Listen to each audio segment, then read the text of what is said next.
صفدر نے اسے جواب دیا تھا، لیکن اب سوچ رہا تھا کہ کم از کم چائے ہی کمرے میں طلب کر لیتا، کیونکہ ذرا دیر آرام کرسی پر ٹک جانے سے گویا تھکن جاگ اٹھی تھی۔ ایک بار پھر سوچنے لگا کہ معلوم نہیں کب تک یہاں قیام کرنا پڑے گا۔ X2 کی ہدایت کے مطابق میک اپ میں تھا اور فوجی وردی پہن رکھی تھی، صرف ایک ایوننگ سوٹ ساتھ لایا تھا، بس وہ بھی یوں ہی اٹیچی کیس میں رکھ لیا تھا۔ دفتن چونک کر ان دونوں سوٹ کیسوں کو گھورنے لگا جو راستے میں ایک اجنبی سے ملے تھے۔ آخر ان میں کیا ہے، بس سوچتا ہی رہا، لیکن انہیں کھول نہیں سکتا تھا کیونکہ X2 کی طرف سے ایسی کوئی ہدایت نہیں ملی تھی۔ طویل سانس لے کر وہ اٹھ گیا تھا، اٹیچی کیس سے ایوننگ سوٹ اور قمیض نکال کر باتھ روم میں آیا۔ لباس تبدیل کرنے میں 10 منٹ سے زیادہ نہیں صرف ہوئے تھے۔ اس کے بعد وہ کمرہ بند کر کے ڈائننگ ہال میں آیا۔ مائکرو فون سے ہلکی موسیقی نشر ہو رہی تھی، کچھ میزیں آباد بھی ہو گئی تھیں۔ صفدر نے ان پر اچٹتی سی نظر ڈالی اور کاؤنٹر کی طرف بڑھتا چلا گیا۔ یس سر، کاؤنٹر کلرک اس کی طرف متوجہ ہوا۔ کچھ نہیں، بس یوں ہی، میرے ساتھی ابھی تک پہنچے نہیں ہیں، میں تنہا ہوں۔ تشریف رکھیے جناب۔ اس نے کاؤنٹر کے سامنے والے اسٹولوں کی طرف اشارہ کیا۔ میرا خیال ہے کہ رات گئے خنکی بڑھ جاتی ہوگی کسی قدر، لیکن موسم خوشگوار ہی رہتا ہے۔ آپ پسند فرمائیں گے؟ ضرور ضرور، میں تو جہاں سے آیا ہوں وہاں خاصا گرم موسم ہے۔ میرا خیال ہے کہ شاید آپ پہلی بار ادھر آئے۔ گزرتا رہا ہوں ادھر سے، کبھی یہاں ٹھہرنے کا اتفاق نہیں ہوا۔ یہاں آپ کو ہر طرح کا آرام ملے گا۔ جھیل میں مچھلیوں کا شکار بھی ہوتا ہوگا۔ جی ہاں، جھیل کے کنارے مناسب مقامات پر ہم نے کیبن بھی بنایا۔ سال بھر بزنس اچھا رہتا ہوگا۔ جی نہیں، سردیوں کے 2 ماہ زیادہ بہتر نہیں ہوتے۔ دفتن صفدر چونک پڑا۔ اسے ایسا محسوس ہوا جیسے ہال میں اس نے کوئی مانوس سا کہا سنا ہو۔ چاروں طرف نظر دوڑائی اور ٹھٹک کر رہ گیا۔ آنکھیں ایک لمبے اور دبلے پتلے آدمی پر جم گئیں جو تھوڑے ہی فاصلے پر بیٹھا ویٹر کی کسی بات پر ہنس رہا تھا، اور ویٹر اس طرح منہ بنائے کھڑا تھا جیسے انجانے میں اس سے کوئی غلطی سرزد ہو گئی ہو۔ آس پاس کے لوگ بھی اس کی طرف متوجہ ہو گئے تھے۔ صفدر حیرت سے اسے دیکھتا رہا۔ بالکل وہی، اس کے علاوہ اور کوئی فرق نہیں تھا کہ اب اس کا چہرہ داڑھی مونچھوں سے بے نیاز تھا۔ پھر ویٹر شاید اظہار ندامت کر کے رخصت ہو گیا اور وہ میز پر پڑے ہوئے اخبار کی سرخیاں دیکھنے لگا۔ صفدر تھوڑی دیر تک خاموش بیٹھا اسے دیکھتا رہا، پھر کاؤنٹر کلرک کی طرف مڑ کر بولا، شاید یہ بیچارہ بھی میری ہی طرح تنہا ہے۔ نہیں صاحب، یہ تو کئی آدمی ہیں اور جھیل والے کیبنوں میں ان کا قیام ہے۔ جب تک میرے ساتھی یہاں نہ پہنچے ہیں مجھے کسی سے جان پہچانی پیدا کرنی چاہیے۔ وہ ایک ایسے باطونی آدمی کا سا تاثر دینا چاہتا تھا جسے بکواس کے بغیر چین نہ آتا ہو۔ ضرور ضرور جناب، کاؤنٹر کلرک سر ہلا کر بولا۔ یہ صاحب خاصے ہنسمکھ آدمی معلوم ہوتے ہیں۔ صفدر اٹھ کر اس میز کے پاس پہنچا اور دراز قد آدمی نے سر اٹھا کر اس کی طرف دیکھا کہ اس نے کہا، اگر آپ اجازت دیں تو میں یہاں بیٹھ جاؤں۔ صفدر نے آواز بدلنے کی کوشش نہیں کی تھی۔ اس نے اسے چونکتے دیکھا۔ ضرور ضرور، وہ جلدی سے بولا اور بدستور اسے ٹٹولنے والی نظروں سے دیکھتا رہا۔ ضرورت یوں پیش آئی اس کی، صفدر مسکرا کر بولا، آپ میرے ایک شناسہ کے ہم شکل ہیں اور مجھے آپ کی آواز کچھ جانی پہچانی سی لگ رہی ہے۔ اجنبی نے کہا، لیکن مجھے اپنی آنکھوں پر یقین نہیں آ رہا۔ صفدر نے کہا، تو پھر میں کیوں اپنے کانوں پر یقین کروں؟ اجنبی مسکرا کر بولا، میرا نام صفدر ہے اور میں جیمسن ہوں۔ وہ اس کی آنکھوں میں دیکھتا ہوا بولا، اور میں تمہیں چھو سکتا ہوں؟ بالکل، تم مجھے گوشت پوست کا ہی پاؤ گے، بھوت نہیں ہوں۔ یہاں کیا کر رہے ہو؟ کیا وہ سامان ساتھ ہے؟ جیمسن نے پوچھا۔ اوہ، تو کیا وہ تمہارے لیے تھا؟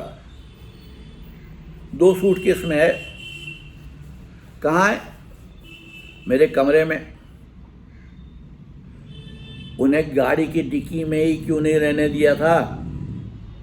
ہم کسی وقت نکال لے جاتے۔ ہم سے کیا مراد؟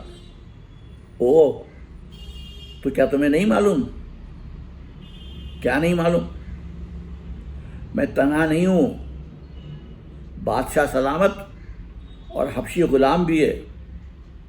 یعنی کہ کچھ کہنے کی ضرورت نہیں۔ جیمسن ہاتھ اٹھا کر بولا، میں ہس میجسٹری کو اطلاع دے دوں گا۔ کس کمرے میں قیام ہے؟ کمرہ نمبر 8۔ بس اب دوسری باتیں کرو، جیمسن نے آہستہ سے کہا۔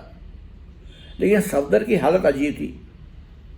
اس کی سمجھ میں نہیں آ رہا تھا کہ اب اسے کیا کرنا ہے یا کیا کہنا چاہیے، کیونکہ بادشاہ سلامت کا مطلب تھا عمران، اور حبشی غلام ظاہر ہے جوزف ہی ہو سکتا تھا۔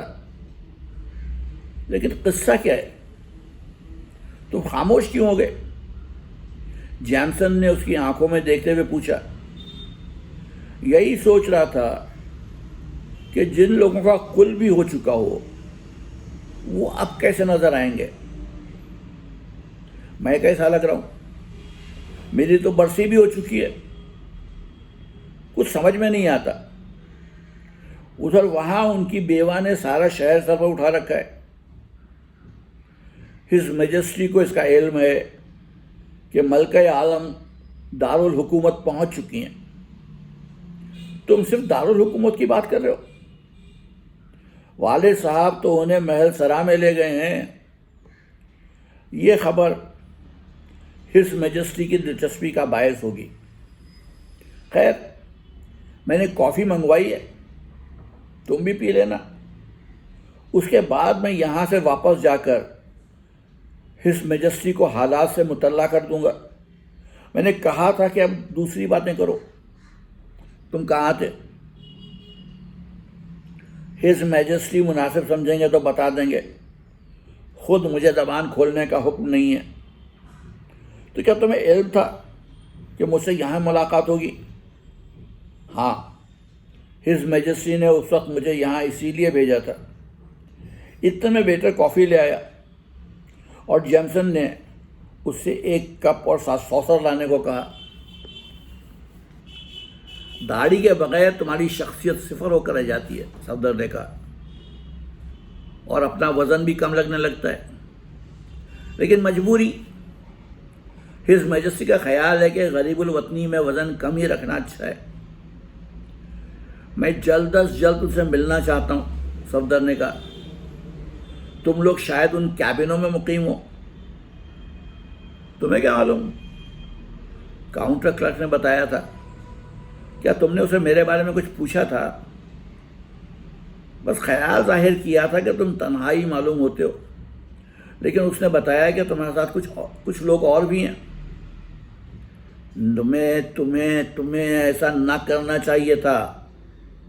خیر، کافی پی کر اپنے کمرے میں چلے جانا اور رخصت ہوتے وقت مجھ سے ہاتھ ضرور ملانا۔ صفدر پرتفکر انداز میں سر ہلا کر رہ گیا۔ یہاں کی آب و ہوا بہت اچھی ہے، بھوک کھل کر لگتی ہے۔ ادھر کیبنوں میں کچھ لڑکیاں بھی ہیں۔ ارے ہاں، میرے پرنس کا کیا حال ہے؟ وہ بھی مجھے کبھی یاد کرتے ہیں؟ ظفر الملک 6 ماہ سے یورپ میں کہیں مقیم ہے۔ افسوس کہ ان سے ملاقات نہیں ہو سکے گی۔ وہ بھی تمہارے نام کے ساتھ مرحوم لگاتا رہا ہے، اور میں عیش کر رہا تھا۔ کہاں تھے؟ پہلے ہی کہہ چکا ہوں کہ ہز میجسٹی مناسب سمجھیں گے تو بتائیں گے۔ خیر، دوسری پیالی بھی آ گئی۔ جیمسن کافی بنانے لگا۔ صفدر کی نظر اس کے چہرے پر جمی ہوئی تھی، اور مسلسل عمران کے بارے میں سوچے جا رہا تھا۔ غرق ہوئے تھے سمندر میں، اور اب ایک پہاڑ کی ترائی سے برآمد ہو رہے ہیں۔ کافی پی کر وہ اٹھ گیا۔ جیمسن بھی اس کے ساتھ ہی اٹھا، اور دونوں نے بڑی گرم جوشی سے مصافحہ کرتے ہوئے ایک دوسرے کے لیے نیک خواہشات کا اظہار بھی کیا۔ پھر صفدر نے اپنے کمرے کی راہ لی۔ ابھی بھوک بھی نہیں محسوس ہوئی تھی۔ ویسے جاتے جاتے اس نے کاؤنٹر کلرک کو آگاہ کر دیا تھا کہ وہ 1 گھنٹے بعد کھانا اپنے کمرے ہی میں کھائے گا۔ کمرے میں پہنچ کر پھر آرام کرسی پر ڈھیر ہو گیا۔ ذہن الجھ کر رہ گیا تھا۔ 1.5 سال پہلے تنزانیہ میں مفقود الخبر ہو جانے کے بعد جیمسن اچانک اس طرح ملا۔ اور یہی نہیں، عمران اور جوزف بھی اس کے ساتھ تھے، جنہیں سمندر کی گہرائی نے نگل لیا تھا۔ اس نے ایک سگریٹ سلگایا اور اضطراب پر قابو پانے کی کوشش کرتا رہا، جو لہجہ بہ لہجہ بڑھتا ہی جا رہا تھا۔ آدھا گھنٹہ بھی نہیں گزرا تھا کہ دروازے پر دستک ہوئی۔ پلیز کم ان، اس نے اونچی آواز میں کہا، اور جیمسن دروازہ کھول کر کمرے میں داخل ہوا۔ آؤ، صفدر اٹھتا ہوا بولا۔ بیٹھوں گا نہیں۔ کہا گیا ہے کہ تم صبح 9 بجے یہاں سے رہبان کی چوکی کی طرف روانہ ہو جاؤ گے۔ سامان تمہارے ساتھ ہوگا۔ کمرہ انگیج ہی رکھنا، کیونکہ شاید تمہیں پھر یہیں واپس آنا پڑے۔ اچھا، صفدر طویل سانس لے کر بولا۔ تو عمران صاحب سے اس وقت ملاقات نہیں ہو سکے گی؟ سوال ہی نہیں پیدا ہوتا۔ پھر کیا صورت ہوگی؟ میں کچھ نہیں جانتا مسٹر صفدر۔ مجھ سے جو کہا گیا تھا تم تک پہنچا دیا۔ تو کھڑے منہ کیا دیکھ رہے ہو؟ صفدر جھنجھلا کر بولا۔ میں نے سن لیا ہے، اسی کے مطابق عمل کروں گا۔ اتنی ناراضگی؟ جیمسن ہنس کر بولا۔ ہم شاید 1.5 سال بعد ملیں۔ صفدر کچھ نہ بولا۔ اچھی بات ہے، کل راستے ہی میں کہیں ملاقات ہوگی۔ پھر تم نے یہ کیوں کہا تھا کہ تم کچھ نہیں جانتے؟ Bye bye. وہ ہنستا ہوا کمرے سے نکل گیا۔ تو یہ تھی تلاش گمشدہ کی دوسری قسط۔ کل پھر آؤں گا اور آپ کو اس ناول کی تیسری قسط سناؤں گا۔ تب تک کے لیے اجازت دیجیے۔ آداب۔